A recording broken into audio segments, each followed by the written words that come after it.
유시민 작가의 흥망성쇠를 제가 지켜봤거든요. 가까이서. 근데 요즘은 사람들이 신경안정자라고 별명을 붙여준 이유가 되게 내란 이후에 유시민 작가가 한마디 하잖아요. 그대로 됩니다. 다들 이거 어떻게 될까 저렇게 될까 전문가들이라는 사람들 나와서 막 수만 가지 전망을 하는데 아니야 이렇게 돼 하면 그렇게 돼요. 본인의 타율이 이렇게까지 높아진 이유가 뭐라고 생각하세요? 이런 적은 없었거든요 과거에. 유시민이 얘기하면 항상 틀렸어요. 젊었을 땐. 왠지는 모르죠. 그냥 엄청나게 타율이 높아졌어요 이제. 그냥 이렇게 상식의 눈으로 이렇게 그냥 보면 예전에도 총명하고 논리적이고 말은 잘하고 온갖 지식이 머릿속에 나왔는데 그때는 틀렸잖아요. 지금하고 차이가 뭡니까? 이제 그때는 이렇게 돼야 돼라는 생각이 아, 많이 있었어요. 이건 이렇게 돼야 돼. 음. 근데 지금은 그런 거 별로 없고 이제 어떻게 되지? 그렇게 그냥 있는 보니까. 그대로 현상을 본다 이제는 마음을 비우고 예. 예전에는 이렇게 만들어야 되겠다는 생각으로. 그러니까 안 되더라고 해보니까. 그래서 이렇게 해야 돼라는 생각을 버리고 어떻게 되는 거지? 왜 이런 일이 일어나는 거지? 앞으로 어떻게 되는 거야? 이렇게만 생각하는 거예요. 저도 최근에 한 6개월간은 어떤 중요한 국면, 어떤 사건이 있을 때마다 유시민 작가를 찾게 됩니다, 사람들이. 왜냐하면은 겪어보니까 유시민 작가가 말한 대로 됐거든요. 근데 이제는 다 사실 끝났는데. 이제 끝났는데. 끝났는데 왜 또 불러요? 이게 이제 하도 이제 끝났다고 생각했는데 끝이 아닌 경우가 하도 반복되다 보니까 이게 정말 끝을 그게 당선증 받는 그 모습을 보기 전까지는 여전히 불안한 거예요. 여전히. 그러니까 6월 3일 밤까지는 네. 계속 불안한데 그 장면을 보기 전까지는 혹시 선거가 잘못되면 어쩌나 그런 불안이 그런 있는 것도 거죠. 있고 뭐 추세가 갑자기 좁혀진다느니 이런 얘기도 들리고 하니까 좁혀져 봐야 안 되는데 여전히 아무리 좁혀진 걸 봐도 안 되는데도 불안한 거죠. 별로 안 좁혀지고 있어요. 안 좁혀지긴 해요 사실. 그 여론조사표의 숫자 아래에 깔려 있는 거 그걸 보면 안 좁혀지고 있다는 거. 그게 제 진단이에요. 그거는 저희가 여론조사 시간에 아예 따로 한번 얘기를 해주시고 그래서 엄청나게 타율이 높아진 제가 25년 동안 봐왔지만 신경 안정제라고 사람들이 불러준 적은 없어요. 보통은 예전에 요즘 유시민 작가를 알게 된 우리 MZ 세대들은 잘 모르겠지만은 그때는 욕을 많이 먹었어요. 그러니까 총수가 안 부르면 되는데 요새 매불쇼도 안 나가고 이제 할 일이 별로 없어가지고 무슨 MBC 라디오 별이 빛나는 밤에나 뭐 이런 뭐 편집자 K 이런 책 프로 같은 데나 나가고 이러고 있단 말이에요 지금. 근데 이제 어제 다섯페이다 오늘 이 뉴스공장 또 불려 나왔어. 마지막 불안을 좀 풀어달라고. 예, 오늘 사전투표 첫날인데 그 책 팔러 다니다가 불려온 거야 지금.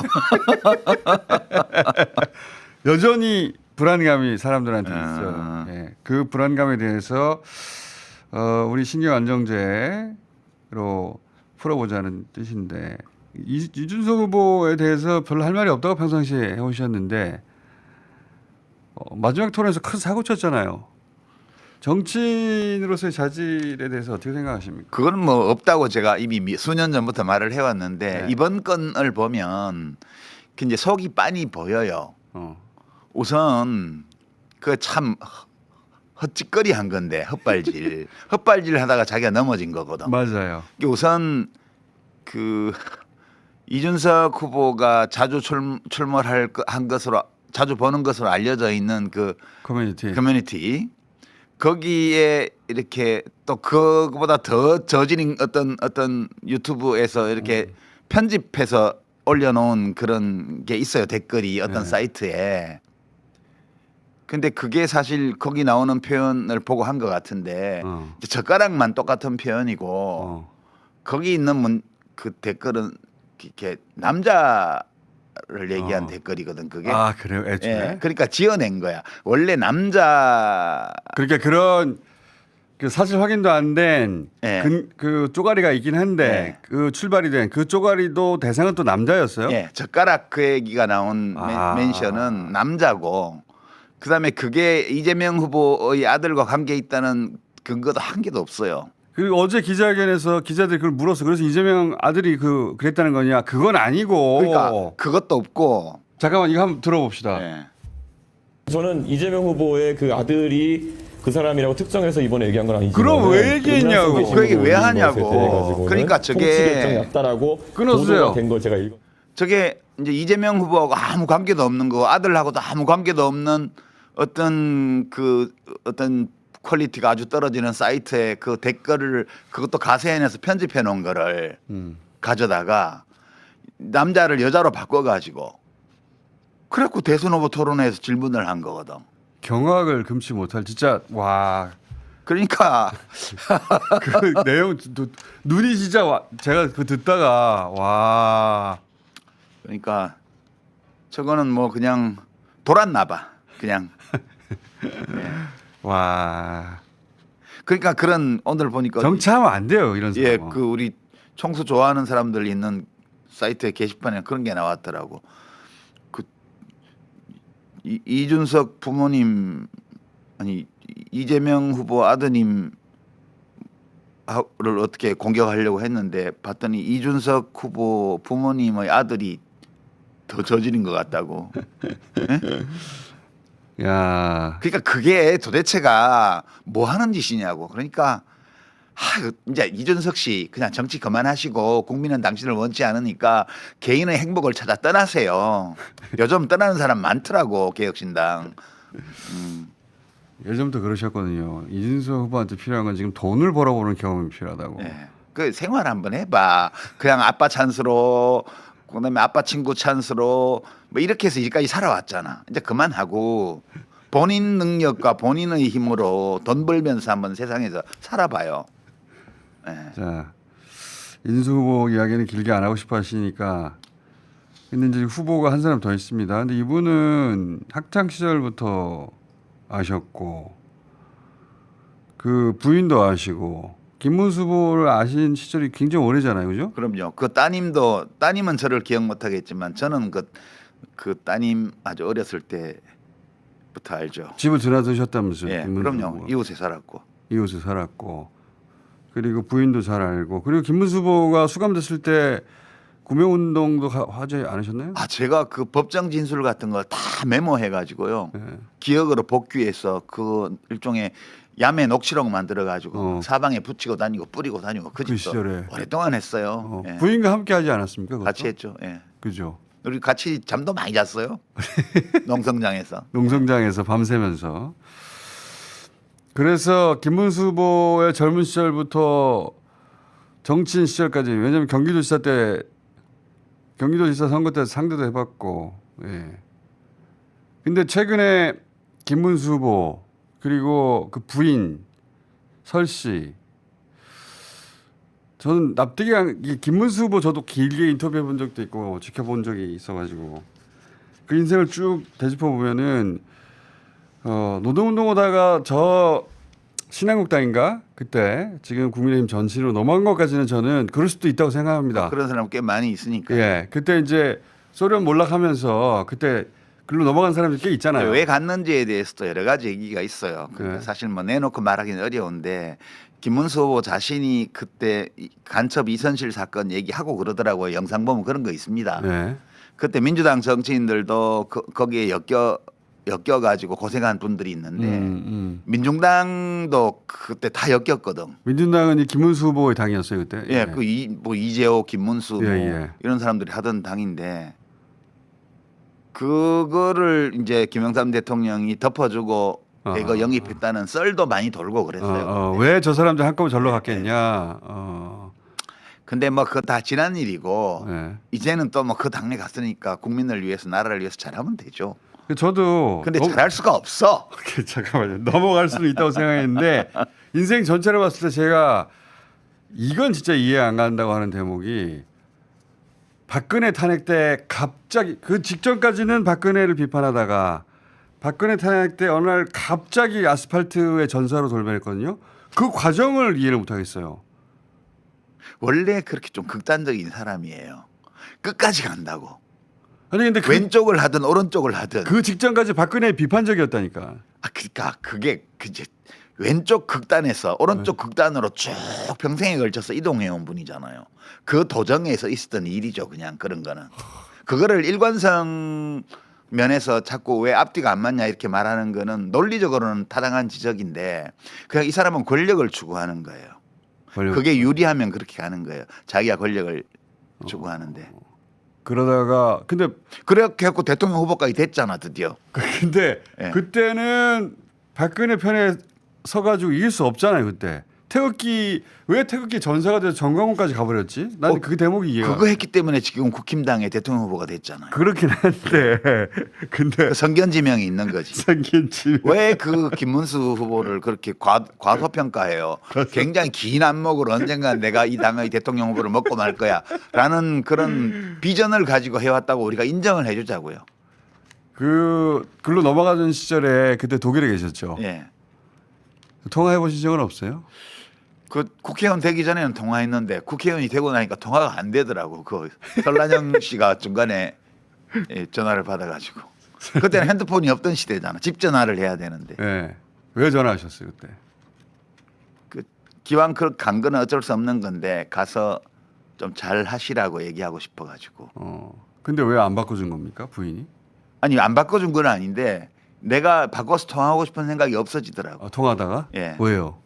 그냥 아주 의례적이고 사무적인 응대여서. 설란영 씨가? 예. 원래 잘 아시던 사이잖아요. 저한테 그러면 안 되지. 그러니까 그 얘기는 당신하고 더 이상 얘기하기 싫다는 뜻이잖아요. 근데 그게 설란영 씨의 개인적인 판단이겠어요? 김문수 국회의원 당선자의 판단이죠. 그거는 잘 이해가 안 가는데 그것도. 그러니까 그 전에 동지고. 그거는 옛날 일이잖아. 아니, 이제 국회의원들- 빨갱이 시절의 일이잖아. 이제 전향했으니까. 예. 원래 전향한 사람들이 더 무서워요. 그러니까 걱정돼서 혹은 뭐 네. 여러 가지 말을 해주려고 독일에서 굳이 전화를 했는데 국회의원 당선됐다고. 근데 전화를 받는 설랑영 씨 잘하시잖아요. 알죠. 예. 그죠? 당선됐다고 전화한 게 아니라 당선돼서 인터뷰한 내용이 어떤 내용이요? 그게 뭐 겸손하게 좀 나라와 국민을 위해서 내가 잘하겠다 이런 말이 아니고 김대중 오른팔 박지원 이긴 것이 너무 좋다 이런 내용이었어요. 그래서 이런 마음의 자세로 국회의원을 하면 잘 안 될 것 같아서 진짜 주제 넘게 내가 얘기하려고 전화했는데 진짜 걱정이 돼가지고 네. 동지. 예, 그 동지라기보다는 좋아하던 형이었으니까 잘 되기를 바랬죠.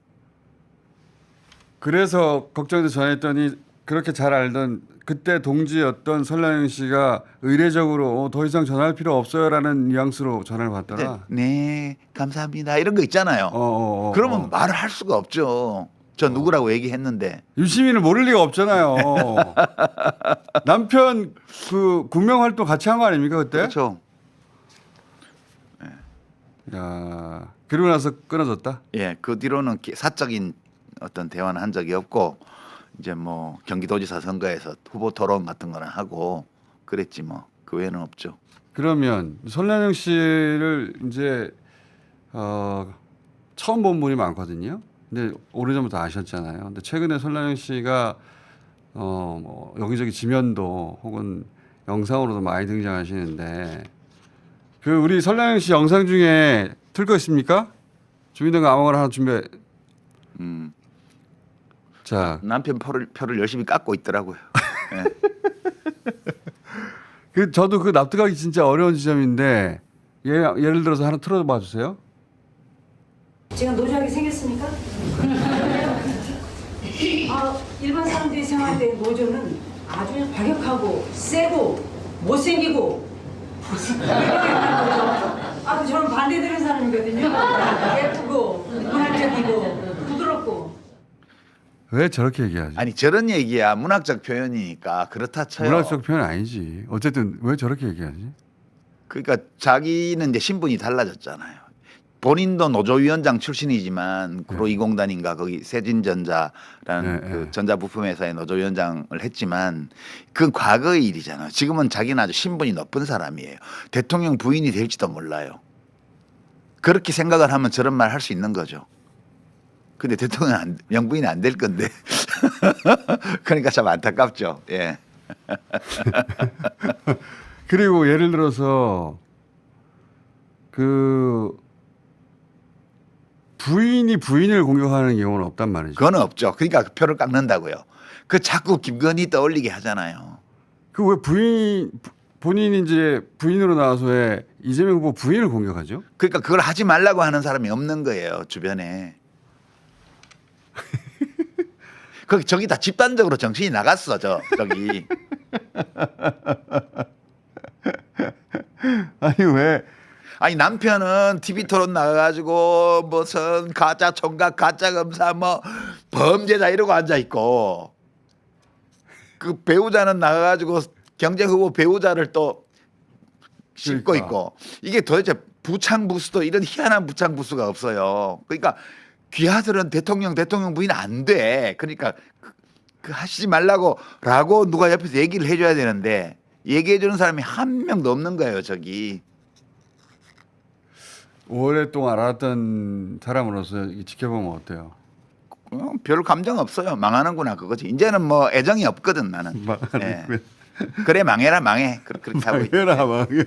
아유 망하는 김에 그냥 싹 망해라 폭망해라 그렇게 하고 있죠. 그거 말고 뭐 할 수 있겠어요 제가. 지금 뭐 전화 걸어서 그러지 말라고 해요? 말도 듣지는 않겠죠. 예. 예. 그건 뭐 근데 쓸데없는 얘기지. 그 대목은 아직 이해 못하시죠? 확 넘어간 거. 박근혜로 확 넘어간 거. 아니 그거는 그게 권력을 쟁취하는 방법이. 쟁취하는데 유리하다고 판단해서 그걸로 간 거예요. 난 그걸로 잘 이해가 안 가는데. 지금 대선 후보가 된 과정은 어떻게 생각하세요? 이거는 이제 내가 얘기했잖아 사고로 된 거라고. 그러니까 맞아. 그 완제품이 못 나가고 반제품이 나간 거라고. 사고. 그러니까 김문수라는 반제품을 거쳐서 한덕수라는 완제품으로 이제 해서 출시를 하려고 그랬는데 그 반제품에서 완제품 가는 과정이 이게 삑사리가 나가지고 그래서 반제품이 그냥 출시된 거야 상표 달고. 그러니까 뭐 그러니까 예. 그 표현이 정확한 것 같습니다. 그러니까 대통령 후보로 세우면 안 되는 사람이잖아. 지금 유세하는 거 토론하는 거 보면 모르겠어요. 아 그거 알겠어요. 그러니까 큰 사고 난 거지. 토론을 볼 때면 저는 이분이 대통령 후보로 나오면 안 되는 분이었구나. 일단 집중력도 없고 말도 황설수설하고. 예, 그 시간 총량제 토론과 주도권 토론도 구분을 잘 못해가지고 사회자한테 지적질 당하고 그러잖아요. 아니 그 토론의 룰조차 숙지 못하는 사람이 국정 운영을 어떻게 하겠어요? 아 진짜 윤석열보다 더 최악이야 내가 보기에는. 자, 그래도 저는 그래도 낫다 싶었어요. 왜냐하면 그 사람들한테 집중력을 잃게 만들어가지고 저건 실점하기도 어렵게 만들었네. 그 이준석은 막 집중해서 듣다가 본인은 득점하려고 하는데 우리가 보고 있으면 큰 실점을 하는데. 아니 뭐 지지율 10%짜리가 실점하고 득점할 게 뭐 있어요. 김문수 후보는 네. 잘 들어오질 않아요. 저거는 왜 대선으로 그러니까 나왔지? 이준석 후보의 존재라는 것은 소위 보수의 분열의 증상에 불과해요. 이준석은 그냥 멀쩡히 있던 당대표를 윤석열이 쫓아내는 바람에 저렇게 당이 만들어져 가지고 따로 하고 있는 거잖아요. 저거는 윤석열이 만들어낸 집권연합 분열의 증상에 불과해요. 저거는 어떤 주도적인 요인이 아니에요. 지금 우리 정치를 변화시킬 수 있는. 그냥 증상이라고 저거는. 네. 반제품과 증상. 자, 이재명 후보도 오랫동안 봐왔는데 이재명 후보도 많은 일들이 있었습니다. 이재명 후보가 처음 등장해서 몇 번에 걸쳐서 여기까지다 하는 단계들이 있었거든요. 그 단계를 굉장히 어렵게 넘어갔어요. 어렵게 넘어갈 때마다 발전 도상인이라고 표현하셨는데 그때마다 발전했다. 근데 최근에는 또 다른 국면의 발전이 있었던 것 같아요. 사람이 좀 달라졌다고 저는 생각하는데 이 이재명 후보의 진화에 대해서는 어떻게 생각하십니까? 그 이재명 후보를 제가 발전 도상인이라고 이제 얘기한 거는 이제 하도 그 당시에 3년 전 대선 때 문제가 많다고 사람들이 비판하고 걱정하니까 학습 능력이 굉장히 뛰어난 분이기 때문에 그거를 극복해 나갈 거라는 얘기를 하고 싶었던 거예요. 저는 이게 사람이라는 거는 어떤 자리에 가기 전까지는 그 사람이 그 자리에 맞는지 안 맞는지를 잘 판단하기 어려운 경우가 많아요. 그래서 어떤 완성된 형태의 어떤 인격이나 캐릭터를 가진 사람보다는 그 잠재력을 가지고 있는 사람이 가는 편이 좀 낫다. 이 얘기를 하고 싶었던 거죠. 그러니까 학습 능력이 뛰어난 정치인이기 때문에 지금 우리가 보는 그 이상의 것이 대통령이 되고 나면 나올 수 있다. 이렇게 보는 거예요. 그러니까 지금 이재명 후보는 정말 뭐 제가 처음 봤던 2010년 지방선거 그때하고는 아예 비교가 안 되고요. 전혀 다른 사람. 예. 그리고 이제 도지사가 되었던 2014년 그때하고도 비교가 안 되고요. 그때 이재명 맞다. 2014년, 2018년 그때하고도 비교가 안 되고요. 그때 뭐라고 그랬었냐면 많은 사람들이 그 반대편에서 말한 게 아니라 민주당 코어 지지층이 이재명은 여기까지다. 예. 그런 얘기 많았어요. 예, 왜냐하면 미숙하고 예. 어떤 한계가 있는 것처럼 보였거든요. 그런데 그리고 그 학습 능력으로 그 한계들을 계속 넘어가는 모습을 보여줬잖아요. 맞아요. 지금 보면 저는 예전에는 노무현 대통령하고 비슷한 점이 많은 정치인이라고 생각을 해왔는데 가면 갈수록 김대중 대통령하고 비슷해지고 있어요. 그러니까 어떤 차이를 느끼냐 하면 최근 모습은 주류 정치인이에요. 그러니까 이게 우리가 아직 인지를 못하는 건데 민주당은 오랫동안 비주류 세력이었어요. 우리 사회에서. 그리고 그 노무현 대통령 때 이제 김대중 대통령은 비주류의 주류였고요. 그렇죠. 노무현 대통령은 정치인으로서 비주류의 비주류였어요. 그랬잖아요. 그랬죠. 그리고 이제 문재인 대통령 시기를 거치면서 민주당 전체가 한국 사회의 주류로 진입을 했어요. 그러니까 이제 선거 기호를 1번을 가지게 된 거예요. 2016년 총선에서 1번 가지고 와가지고 맞아요. 이제 확고한 1번이 됐어요. 이게 총선에서 3번 연속 이겨서 1번을 가지고 있다는 거는 이 사회의 주류를 대변하는 정당이라는 뜻이에요. 근데 민주당의 많은 정치인들이 주류 인식이 없죠. 여전히 비주류 정서를 가지고 있어요. 맞아요. 근데 이재명 후보가 굉장히 빠르게 주류 세력을 대표하는 정당의 주류 정치인으로 올라가고 있는 거예요. 이게 이재명 후보도 비주류였거든 민주당에서 원래는. 비주류의 비주류죠. 아니 그러니까 민주당이 주류로 진입할 때 그 주류로 진입하는 정당의 비주류였어요. 그때. 근데 이 출발부터 정치인이 비주류였고, 예. 예, 확고한 주류로 자리 잡은 민주당의 확고한 주류로 지금 올라온 거예요. 이게 학습 능력인데 최근에 이제 중도 보수론 이런 게 다 그런 거예요. 그러니까 그다음에 뭐 개혁신당 인사들이나 과거 보수 인사들하고 만나고 대화하고 영입하고 이게 다 그건데 이게 옛날 민주당 방식의 비주류 정서로는 저런 사람을 왜 받아? 이런단 말이에요. 그럼 우리가 뭐 비빔밥 되냐 잡탕밥 되냐 이런 반발이 나올 텐데 이게 안 나오는 이유는 뭐냐면 이제 점점 더 민주당의 정치인과 당원과 지지자들이 자신들이 주류가 되었음을 알게 됐어요. 주류는 너그러운 거예요 원래. 그렇죠. 예. 바다는 강물을 마다하지 않아요. 어떤 강물은 좀 맑고 어떤 강물은 좀 혼탁해도 모든 강물을 다 받아들여요. 그게 주류거든요. 좋은 해석이다. 예, 그러니까 민주당은 주류 정당이 되었고 이재명 대표는 그것을 선도하는 주류 정치인이 됐어요. 지금 한 10년, 15년의 시기를 거치면서. 그래서 굉장히 이런 변화는 놀라운 변화고요. 지금 민주당에서 이재명 대표가 중도 보수론을 폈던 거는 예전 같으면 왜 진보를 버리고 중도 보수로 가라고 그렇죠. 반발을 할 텐데 이 반발이 적은 이유는 민주당 당원과 지지자들도 안 느끼는 거예요. 이제 우리가 주류구나. 주류는 품이 넓어야 돼. 이런 사람 들어온다고 우리가 변할 리도 없고. 그렇죠. 우리가 몇 사람 이렇게 영입하고 보수 인사들이 선대위에 들어온다고 해서 우리가 바뀌지 않아. 이미 중도적인 위치에 와 있는 거예요. 이게 민주당의 기반이. 이러니까 유시민 작가가 필요한 겁니다. 그래서 이제 그 창비 이번 여름호의 권두 대담에 그 이남주 교수랑 백낙천 선생이 대담한 게 있는데 최근에 나온 책에 네. 거기 백낙천 선생은 변혁적 중도라는 말을 썼더라고요. 근데 저는 이재명 후보가 변혁적 중도를 이끌고 있다고 형성시키고 있다고. 그러면서 이제 변혁적 중도 이 두 가지 과제를 민생, 한반도 평화 두 개로 잡으셨는데 저는 좀 더 다른 용어를 써요. 저는 유능한 중도라는 용어를 썼거든요. 유능한 중도. 예, 유능한 중도는 좌우를 통합해요. 능력이 부족한 중도는 찢겨나가요. 그러니까 이제 극중주의 표방했던 안철수 씨가 한때는 민주당 쪽으로 기울었다. 그다음에 국힘 쪽으로 기울었다. 저쪽으로 포섭돼 버리잖아요. 네. 그게 능력이 부족한 중도는 그렇게 돼요. 근데 지금 이재명 대표는 민주당 안에서 자리를 잡아가지고 이 민주당 전체를 가운데로 끌고 가고 있습니다. 이게 유능한 중도거든요. 유능한 중도는 좌우를 통합해요. 좌우가 빨려 들어가죠. 그렇죠. 그게 이제 구심력이 강하기 때문에요.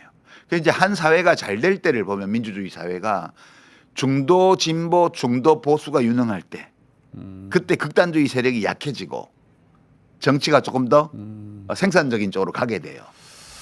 그 전우영 교수 그런 표현을 썼는데 김영삼, 김대중이 실패했던 단일화 그리고 3당 합당하고 그때 만들어졌던 틀대로 지금까지 왔는데 김대중, 김영삼 실패했던 단일화를 이재명이 하고 있다. 그 정도가 아니에요. 지금 이게 1987년 대선 때 민정당의 노태우 후보가 38%인가 득표해서 대통령이 됐어요. 그게 역대 대통령 중에 최저 득표율이거든요. 그렇게 된 이유가 YSDJ가 각각 28, 27 뭐 그렇죠. 이 정도 쪼개가고 예. 합쳐서 55%를 가져갔어요. 맞아요. 김종필이 덩다리로 나와가지고 충청도에서 표를 또 한 10% 가까이 가져가고 이렇게 됐던 건데 그러고 나서 노태우 민정당, 그럼 통일민주당의 김영삼, 신민주공화당의 김종필 이 셋이 손잡고 평화민주당 김대중을 고립시켰잖아요. 3당 합당이라는 걸 그게 했죠. 90년 3당 합당인데 그때 만들어진 지형이 최근까지 왔거든요. 그렇죠. 그거를 30년에 걸쳐서 평화민주당에서 출발한 이 민주당이 야금야금 동진하면서 수도권을 석권하고 충청도를 잡고 그건 충청도 잡은 거는 이제 노무현 대통령 때 그 노무현 후보가 행정 수도 충청권 그걸로 잡은 거잖아요. 그리고 이제 4.3으로 제주도 잡고 그리고 야금야금 동쪽으로 전진해서 PK를 많이 지금 회복을 했습니다. 만약에 원래 야도였는데 그렇죠. 3당 합당하면서 김영삼과 함께 넘어가 버렸고 지금 만약 이번 대선에서 PK 쪽에서 이제 이재명 후보가 더 많은 득표를 한다면 이게 역 3당 합당 효과예요. 그러니까 그 호남을 고립시키는 그 지역주의 구도, 예. 거대 보수당의 이 지배하는 지역주의 구도가 이게 이제 보수의 기술이었는데 1990년에 만들어졌는데 예. 이게 지금 35년 동안 해체의 과정을 걷다가 이번에 무너지는 거예요. 그러니까 이거는 어마어마한 구조 변화. 어마어마한 거죠. 될지 안 될지는 모르겠어요. 그 3당 합당하면서 부산을 보수가 예. 우리가 남이가로 붙여서 가져간 이후로 한 번도 깨지지 않았거든요, 이게. 그때 민주당이 완전 비주류가 됐거든요. 그렇죠. 고립됐죠. 예, 그거 35년 걸려서 지금 주류로 올라온 거예요. 호남 고립 전략이었는데 이제는 TK가 섬이 되는 지경이 역보이 당하는. 그러니까 지금 국힘당이 민정당 되는 거예요. 그러니까요. 민정당. 그 이름도 민주정의당으로 아예 바꾸든가. 오래 걸렸어요. 예. 거기에 처음으로 도전장을 내민 정치인이 노무현이고 그래서 우리 모두가 노무현을 기억하는 그러니까 겁니다. 김대중 대통령은 살아남았고요. 그 포위당한 그 구도 속에서 수도권 김종필 빌려와서 살아남았죠. 예. IMF 도움을 받고. 충청도에서 김종필 땡겨오고 예. 경상도에서 박태준 땡겨와서 DJT 연합을 그러니까요. 해서 겨우겨우 절반의 정권 교체를 한 거예요. 1%대로 이겼어요. 살아남은 거예요. IMF까지 벌어졌는데도. 그리고 이제 그 구조의 도전을 본격 시작한 게 노무현 대통령이었고 처음으로 이 구조가 문제라고 말한 분이고 처음으로 그걸 깨려고 하셨죠. 예, 자기를 다 바쳐서 그걸 깨려고 했던 분이고 맞아요. 그 성과 위에서 쭉 와서 지금 이재명 후보가 대통령이 되면 중도 포지션으로 가서 유능한 중도로서 좌우를 통합하는 그림. 그렇게 해서 1990년 3당 합당이 만들어낸 지역주의 정치 구도를 완전히 무너뜨리는 처음으로 완전히 깨는 겁니다. 예. 처음으로. 이렇게 가는 거여서 저는 상당히 흥미롭게 보고 있어요. 내 일은 아니지만 뭐 내 일은 아니지만 국민의 한 사람으로서 본인도 예. 그 한가운데서 수많은 낙선과 욕을 먹고 수많은 실험 정당 만들었다가 깨지고 예. 이걸 해주는 이재명 후보가 고마운 거예요. 저는 나는 하지 못했지만 또 많은 분들이 도전했지만 성공하지 못했지만 이재명 후보가 혼자서 하는 것은 아니지만 그 흐름 위에서 이것을 자기만의 방식으로 완성시켜가는 이런 모습을 보는 것이 굉장히 즐겁고요. 그 이제 발전도상이 맞구나 그렇게. 대단한 장면이죠, 사실. 그래서 저도 그 3당 합당부터 생각해서 지켜보면 와, 이 대단한 장면이다. 이번 선거가 내란 종식 하는 선거이기도 하지만 그 90년대를 3당 합당이 만들어낸 공무원 체제가 깨지는 거구나 이제 드디어. 그러니까 2016년 박근혜 대통령 탄핵 시기에 지지율 1%로 여론조사에 처음 잡혔던 성남시장이 2016년에 예. 지금 9년이 지나서 유능한 정도로서 좌우를 통합하는 그런 유력한 대통령 후보로서 지금 와 있잖아요. 그 사이에 한 10번쯤 죽을 뻔했죠. 10번쯤. 이제 끝이구나 하는 상황에 한 10번쯤 있었어요. 그리고 정말 지지층을 한 사람 한 사람 모은 거예요. 그 시간 동안. 어떤 바람이 휙 불어서 이렇게 된 게 아니고요. 정말 그 죽을 고비를 수도 없이 넘기면서 한 사람 한 사람 지지층을 모아서 이만큼 온 거거든요. 대단한 거죠. 예. 대단한 거 맞습니다. 예. 굉장한 것 같고 그리고 본인이 개인적으로도 많이 변했어요. 그렇죠. 그게 이제 발전도상인이죠. 예. 그 얘기는 제가 그 월요일날 나오신다고 하니까 직접 얘기해 볼까 하는데 저도 이제 그 정치 초년병 시절부터 봐왔기 때문에 그 큰 변화를 느끼거든요. 근데 그러니까 어떤 정치인의 탄생부터 네, 대통령 당선까지를 다 보는 경우잖아요. 드문 경우죠. 예, 아주 드물죠. 예. 아주 드문 경우예요. 예. 탄생부터 마지막 순간까지 예. 당선되는 마지막 순간까지 그게 이제 새로운 시작이긴 한데 뭐 이런 얘기 하려고 나 부른 거예요. 예, 그러려고 한 건 아닌데 이건 신경 안정제하고 상관없는 건데. 아니 이제 좀 이따 그 얘기는 하면 되고 자, 이 지난 6개월간 가장 놀랐을 때가 언제입니까? 뭐 수많은 예상치 못한 일들이 있었는데 이건 벌어질 일이 벌어졌구나 이런 일도 있었겠지만 야 이런 것까지 내가 예상 못했다. 12월 3일이죠, 그거는. 그 물론 그렇긴 네. 한데 그 이후로 가장 놀라웠. 12월 3일 이후에 네. 저는 제일 놀라웠던 거는 윤석열 풀어준 거예요. 저도 그래요. 석방 진짜 충격적이었어. 그 참 진짜 놀라운 일이에요. 그러니까 저자가 걸어 나온다고 다시. 와. 그 제가 저 윤석열이 풀려난 것이 이 조기 대선에서는 국힘당에게 재앙이 될 것이다. 그렇게 그렇죠. 그때는 아직 탄핵 인용이 나기 전이었는데 저도 그런 생각했습니다. 예, 그 얘기 했거든요. 지금 그렇죠. 사람들 아주 열받게 만들어서 꼭 투표하러 나오게 만드는 그런 그러니까. 그죠. 보리밥집 다니고 뭐 영화관 다니고 그렇게 그러니까 하고 말이야. 있으니까. 예. 정말 잘해주고 있는데 저때 무서웠다는 사람 많아요. 맞아요. 저때 그러니까 이 뉴스공장에 나오는 것을 칭찬해주는 이 게스트들 중에 뉴스공장에 나오는 걸 칭찬해주던 가족들이 걱정하기 시작해. 이제 안 나가면 안 되냐고. 계엄 때도 그런 말을 안 했는데 다시 집어넣으면 돼요. 그런 말을 처음으로 들었다고 하는 게스트들이 있습니다. 윤석열 나오는 걸 보고 정말 공포스러웠던 거죠. 이게 진위 쿠데타여서 진짜 겪어보지 못한 일이 많이 생길 거라고도 제가 했는데 얘기했어요. 그 예상도 뛰어넘는 일들이 많았어요. 진짜 이런 일이 야, 벌어지나. 마법의 산수 그 지기현 판사. 어디 룸살롱 테이블 차지를 시간으로 한다는 계산한다는 얘기는 많이 들어봤지만 아니, 그런 습관이 나온 건가? 진짜 이해할 수 없는. 근데 그 지기현 판사가 이 대선이 결과가 새로운 정권으로 결과 지어지지 않는데 그 태도를 바꾸겠습니까? 그러니까요. 어마어마한 표차를 내야 돼요. 어마어마한 표차를 내야 된다고 예, 하시더라고요. 어마어마한 표차를 내야 돼요. 그냥 이기는 걸로는 안 돼요. 저도 그렇게 생각합니다. 예. 어마어마한 표차를 내야 됩니다. 당에서야 조심스럽게 말하지만 우리는 그럴 필요 없잖아요. 그럴 필요 없어요. 우리는 어마어마한 표차를 내고 말 거야. 이렇게 얘기를 하는 거지. 예.